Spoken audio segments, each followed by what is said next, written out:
What's happening?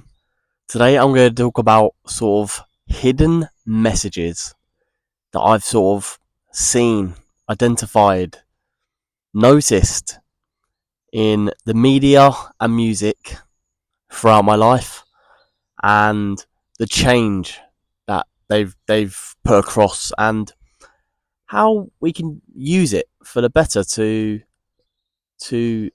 take these artists' talent and their words and use it to sort of guide ourselves and help ourselves.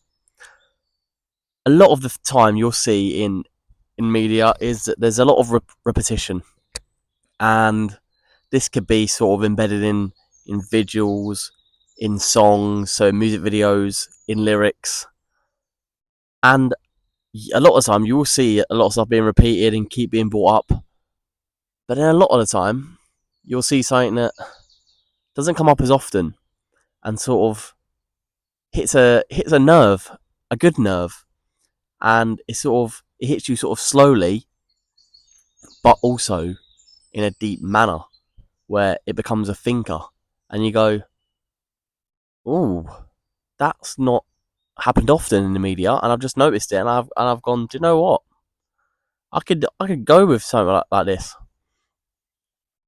When stuff gets repeated in the media, it becomes so familiar, and with familiarity, that's what sparks our belief. We think if we've seen something often, then it must be right. I spoke about that the other day, where it's like we become so obsessed with the familiarity that we wouldn't see it any other way.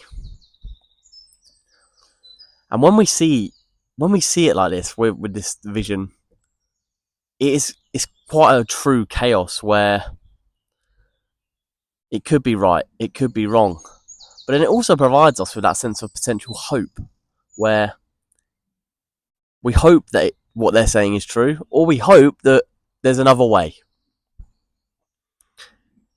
In media as well, there's also a massive influence to the consumer, the viewer, but it also does feel like it does have a neutral view.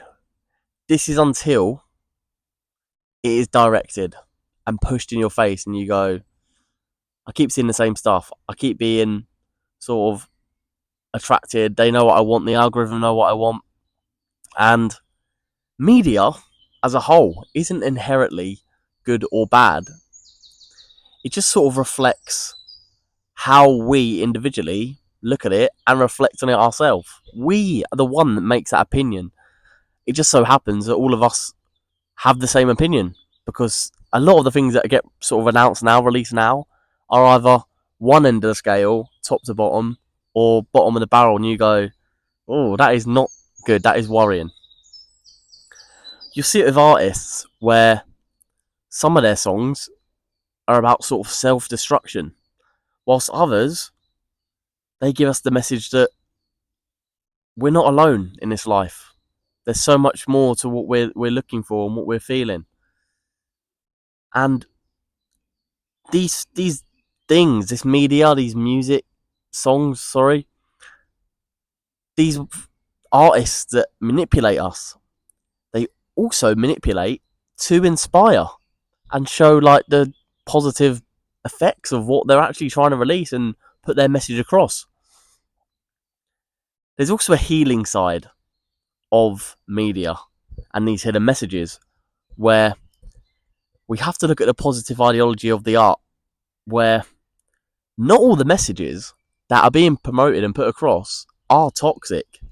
And so many songs in this world exist to heal and not to hurt. And it is really just our own perspective and intuition, how we look at these songs and lyrics and words, to sort of go, yeah, this is actually the meaning. Like, we all separate our own meanings from different songs when we never really truly know what the artist is actually talking about in their story or in their songs, in their discography. We just don't know. But we do know that artists write their songs from pain that they felt, that they thought, or they do it through purpose, where what the artists do and what makes music and songs so great is that artists, they speak for the people that haven't found the words to say yet. They fill that void that we've been figuring out. They answer the questions that we don't know the answers to in their lyrics. Someone like Giveon, they could release a breakup anthem.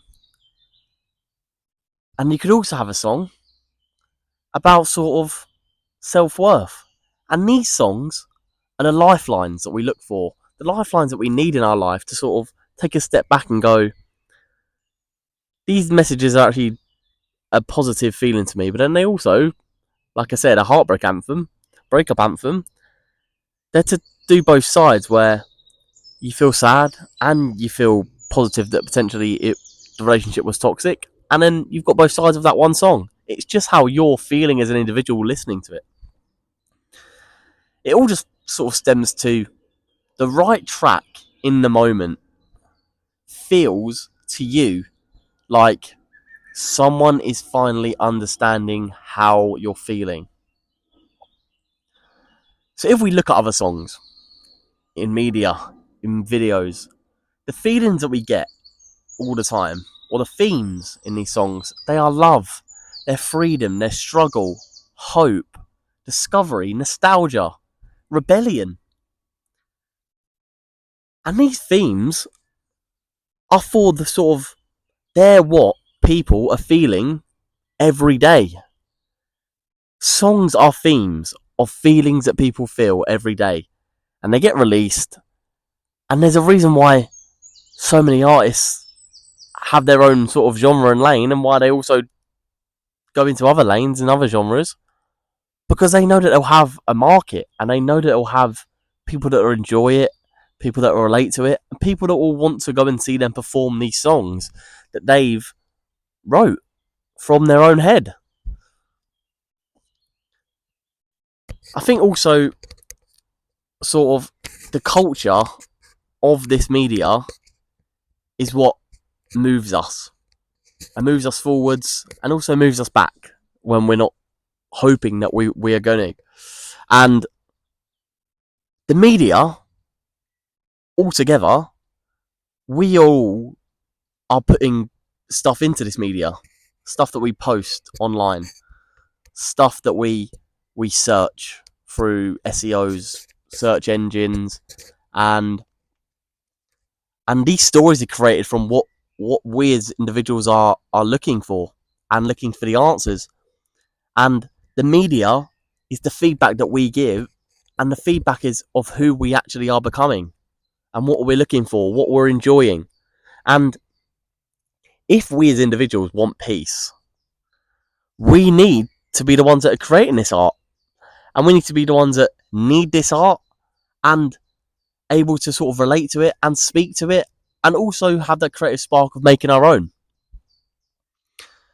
Creators can sort of lead with this passion that we're looking for through their messaging, where we look up to them, where we get excited when they release, where we get sad when they don't post an album in 5 years, like Frank Ocean. And we have to look at it from the positive side of their messages that they're leaving, rather than just controversy and negatives, where we're like, he hasn't made an album in 5 years. Why hasn't he made an album in 5 years? But we also don't have to question their life, because it's none of our business. Really, we do just like the music, and the artist that comes with it is just part of the package altogether. When we've got our headphones on, we don't think about the individual. We are just thinking about what they're saying, and that's okay as well. I think in this messaging in the media, it's curated with intention, and how we have to see it is, even when sometimes something potentially steps out of line, we don't all have to jump on the same bandwagon and go, cancel this person, this song is mental. Because yes, the world's changing, and yes, some people will do the wrong thing and release the wrong thing and say the wrong thing. But in terms of your own preferences, just make sure that when you're sort of looking to enjoy certain songs, albums, artists, just filter consciously where you pick what you enjoy and not jump on what everyone else is trying to do. Balance the hype where everyone goes, oh my god, this new artist is unbelievable. Balance that hype with your own healing. If this sort of rapper drops a song and you're sort of pushed to listen to it, if you don't like rap and you're in a healing stage in your life where you need to sort of listen to chill lo-fi songs instead, then let the healing come first. Balance it. The media is a tool that we can use, that we can go to, that is put in our eyes every single day. But we have to change. We have to choose how the media shapes us.